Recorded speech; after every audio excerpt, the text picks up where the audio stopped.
Today, we're going to be looking at 4 Dynasty players you need to watch during the 2024 NFL playoffs. Welcome back, Dylan. Let's kick things off with you. Who do you need to keep an eye on in the first round of playoffs and then from there on? Yeah, so I'm going to be taking Mr. Thumbnail, a guy who's actually not playing in Wild Card Weekend, and that is Zay Flowers of the Baltimore Ravens. Rookie wide receiver this year, so obviously a young prospect for your dynasty team, and a guy who I think you should watch this playoffs to see if he's a buy or sell candidate potentially. And obviously, early on in a career, you don't want to make any assumptions. But the Ravens are going to need Zay Flowers to step up this postseason if they are looking to get to the Super Bowl and win their first one in the Lamar Jackson era. But it really all started going uphill for him after the Mark Andrews injury. And I got some interesting numbers here for you.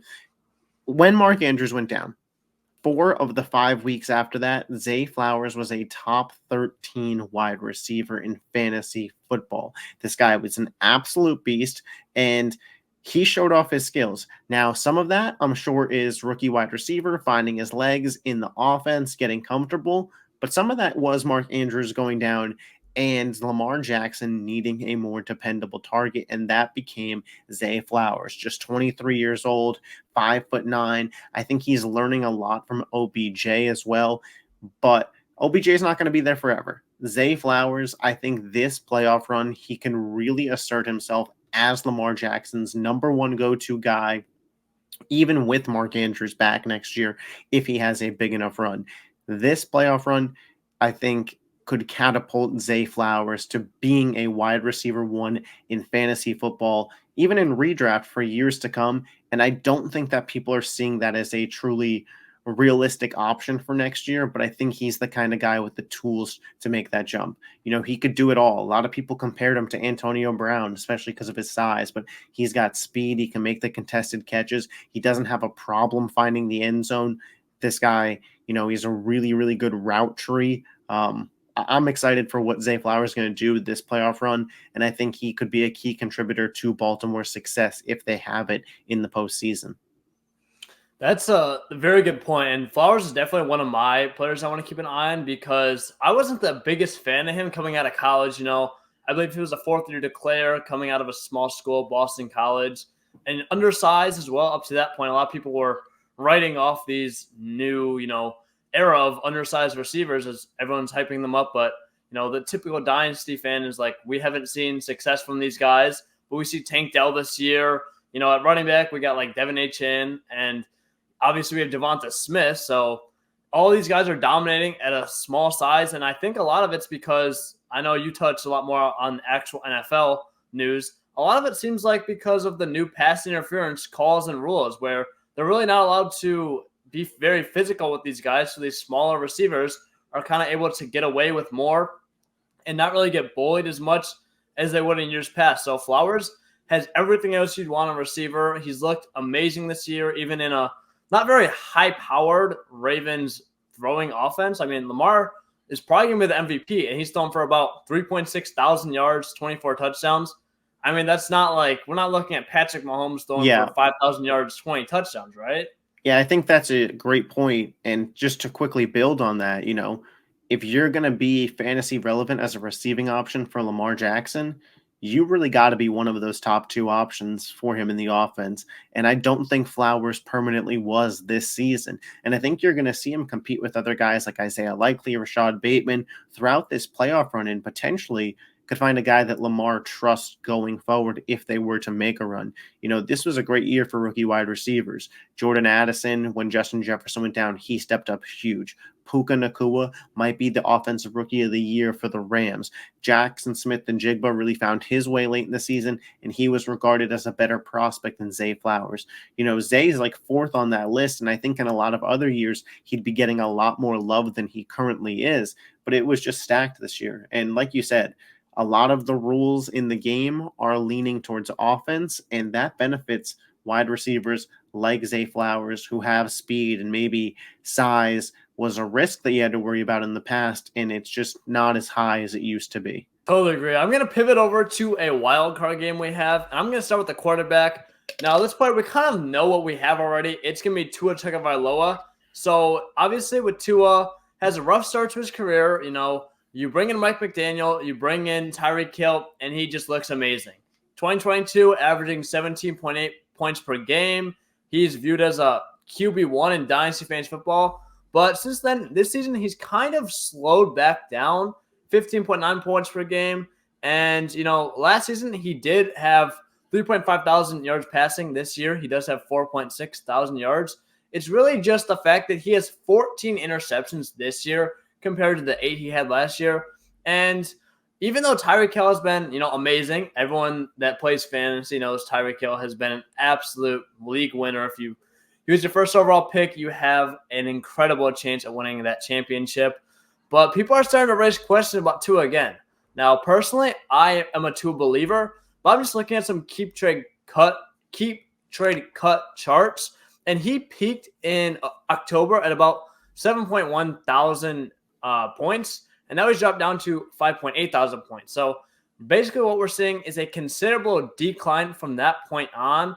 And even though he has been good in his career, people, for whatever reason, love to hate on the lefty quarterback when he has weapons around him. Yeah, I want to flip a script on you here, give you a question. Let's say Tua goes to Kansas City. They lose that game as they're projected to in the really cold weather. Tua doesn't necessarily look bad, but with the weather and stuff and it being low scoring, they get bounced, say 21-17, right?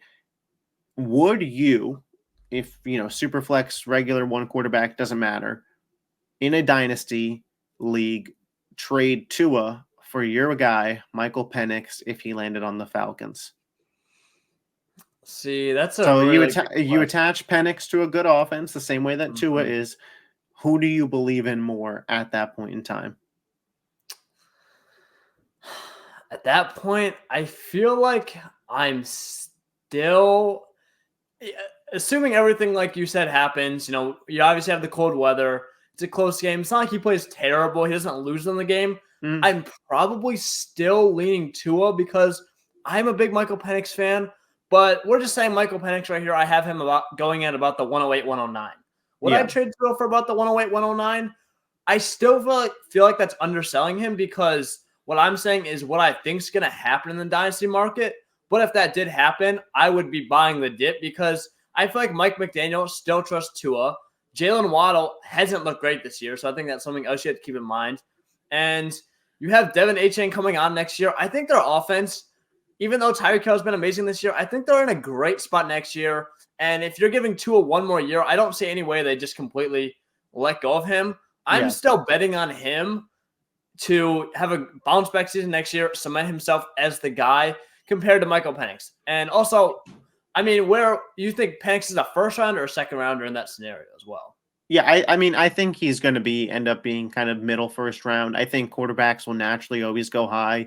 Obviously, he didn't look great in the national title game, and I think that pushed him potentially out of the top 10, but I still think he'll be the 4th or 5th quarterback off the board, and it'll be in the first round. I want to see if we could find the mark on Tua for you. So just real quick, like rapid fire, Justin Fields if he went to Atlanta. Would you rather Fields in Atlanta or Tua in Miami?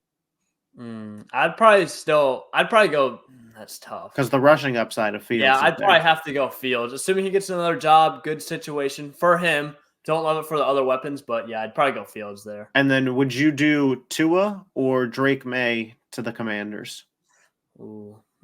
At that point, with second overall pick draft capital, I would probably have to go Drake May, because would I trade Tua for the 103? I probably would. Drake May, I really wasn't a believer on early on, but I've been doing a little more scouting, a little more film. I like the rushing upside as well, which is also something that Tua lacks. He hasn't had more than 150 yards in a season, which is not great, especially when you're relying on him to be a high-volume passer, and he's just kind of been disappointing recently. I think I'll chase that draft capital, reset the clock, and get some of that rushing upside. Yeah, I hear you.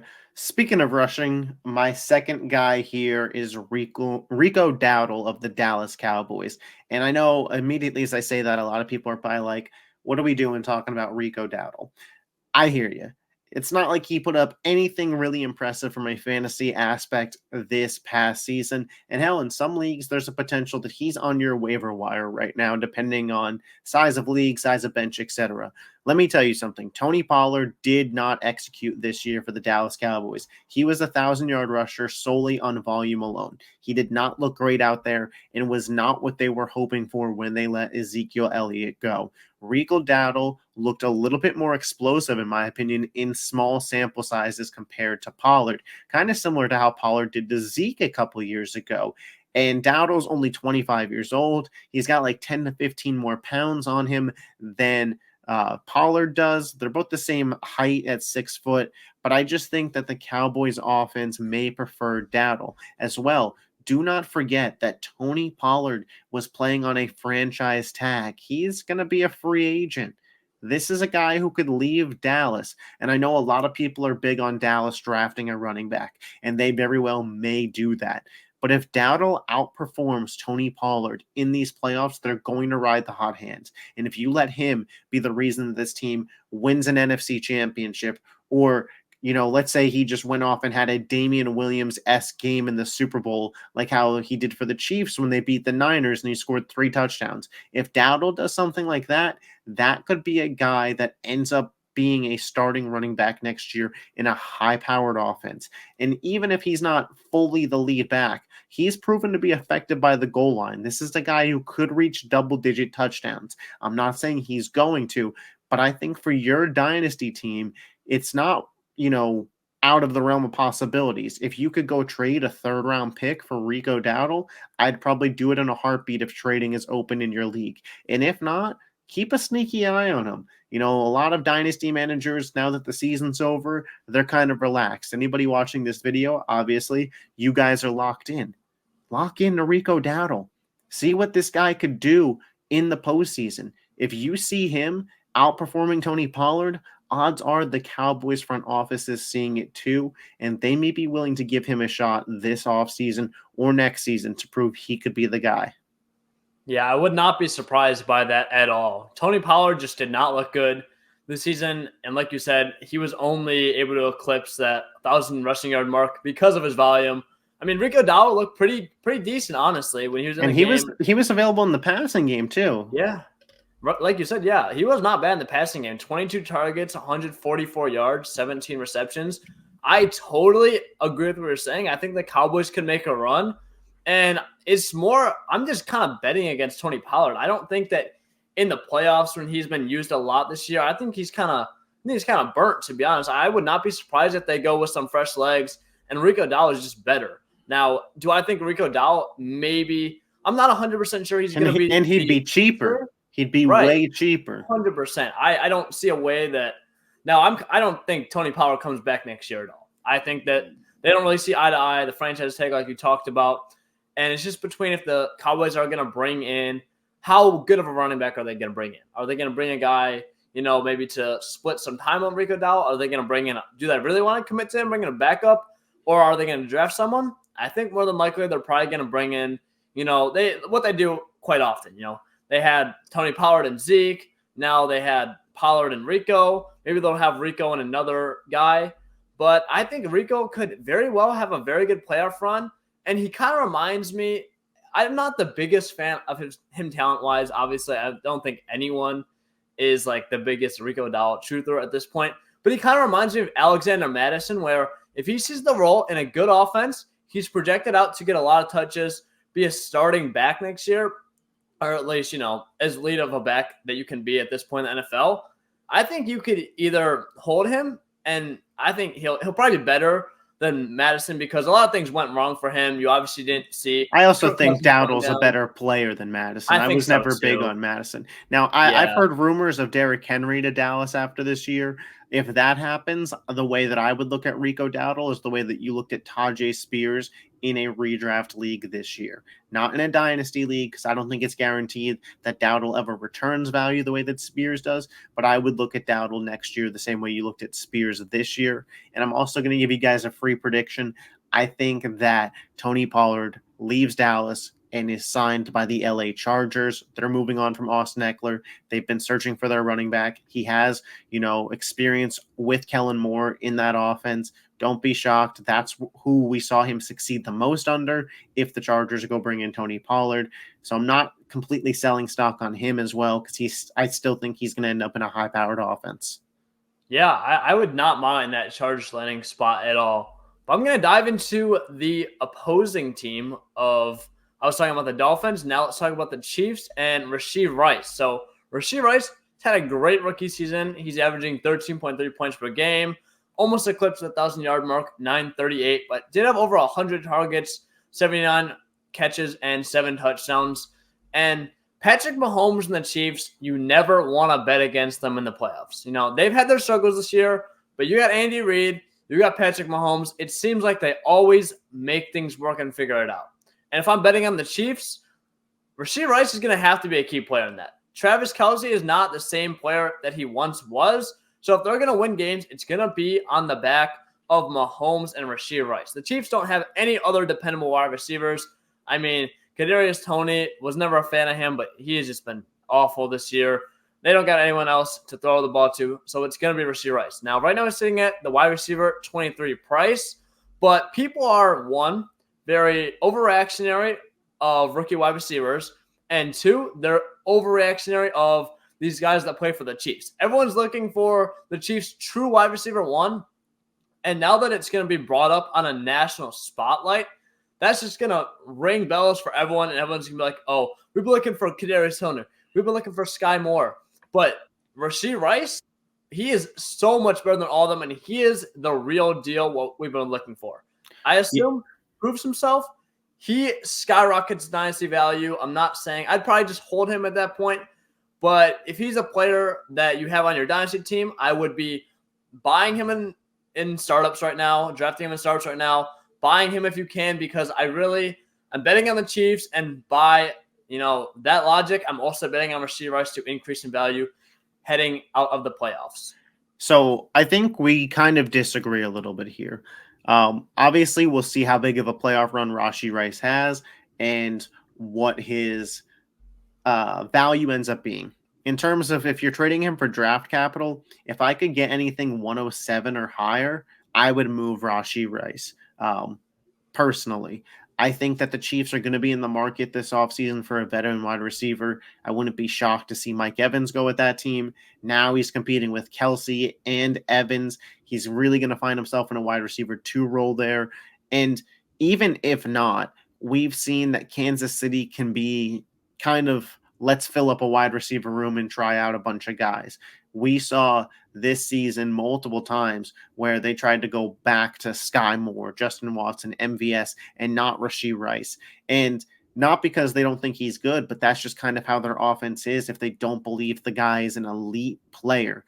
They have not shown the confidence in Rashee being an elite player. I'm just going off of what I've seen. Now, like you said, huge to watch this postseason. If he finishes these playoff games with 10 to 15 targets and is being treated as a wide receiver 1, and then this offseason, they don't go get anybody else, Rashee Rice is a guy that I'd be looking to add. Attached to Patrick Mahomes, Travis Kelce getting a little older, there could be some big seasons for him on the horizon.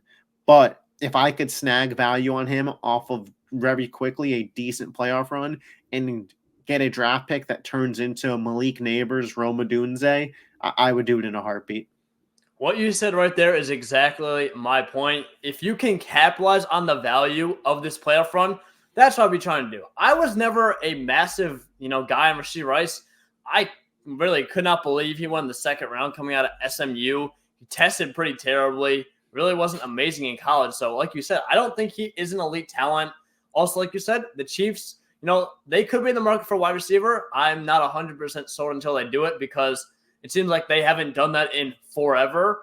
But that said, I'm not saying Rashee Rice is he's not like a JSN type player where we see him dominating the playoffs. We know that he's an elite prospect, has extremely high draft capital, and we know what the Seahawks, they'll run a wide receiver 1 in that offense.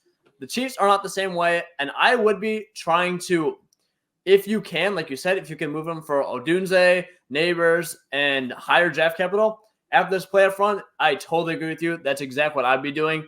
I'd even do it for Bowers. Right. Yeah. Even Bowers too. I really like Bowers. He's underrated. I'm just saying I'm in a few startups right now. So giving some advice for you guys or just trades that are open.